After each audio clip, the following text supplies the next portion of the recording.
دا تعلیم ورونو ما څو ځله ویلي دا د په صریح الفاظ وایم چې دا تعلیم په نر او ښځې باندې فرض ده. علما کرام دلته موجود دي، هیڅوک د دې له وجود له فرضیت انکار نشي کولی. دا مطلق فرض ده، په نر او په ښځو باندې فرض ده.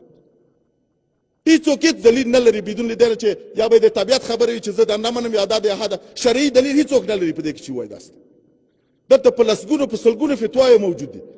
زمونږ ملک لله الحمد له جید علماو نه ډک ده. داسې علما دي چې د دنیا په سطح باندې جید علما دي، ټول په دې باندې موافق دي. باید زر تر زره تعلیم زمینه مساعده سي، زر تر زره باید په افغانستان کې د مکتبو او د مدرسو دروازې د ټولو په مخ باندې خلاص سي. دا پکې نه وي چې احمد به ځي محمود به نه ځي، ټول به ځي، تبعیض به نه وي په دې ملک. که موږ غواړو چې ملي وحدت قایم کړو باید د تعلیم دروازې د ټولو په مخ خلاص کړو، باید ټولو ته عدالت تامین کړو، باید ټولو ته اقتصادي مشکلات ور حل کړو. په دې صورت کې بیا کېدلی شي چې ملي وحدت تامین سي. او دا د اسلامي امارت وظیفه ده.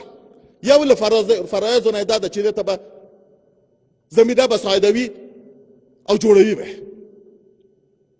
زمونږ د تعلیم تربیې محترم کارکنان وزیر صاحبان په دې باندې مکلف دي. د دوی دنده نه ده چې دا کار وکړي. هغه ستونزې چې دوی هر وخت دلایل وایي چې موږ مشکل لرو، نن سبا بل سبا دا باید حل کړي. څومره زر چې کېدلی سي باید حل سي. په دې کې څومره وخت تېرېږي مشکلات جوړېږي. په دې کې چې څومره وخت تېرېږي زمونږ ملت له موږ نه فاصله نیسي. په همدې یوه موضوع باندې له موږ نه فاصله نیسي. موږ باید له ملت نه فاصله ونه نیسو. ملت او حکومت باید یو له بله سره چسپېدلي وي، لکه یو جسم یو بدن سره ټول وي. که هر وخت دا ملت سل په سلو کې زمونږ سو بیا په موږ باندې د دنیا یو قدرت هم زور نه رسېږي. د همدې ملت زور و، د همدې ملت قدرت و چې موږ روسان مات کړل. د دې ملت طاقت او قدرت و چې ناټو او شوروي امریکا ماته سوله.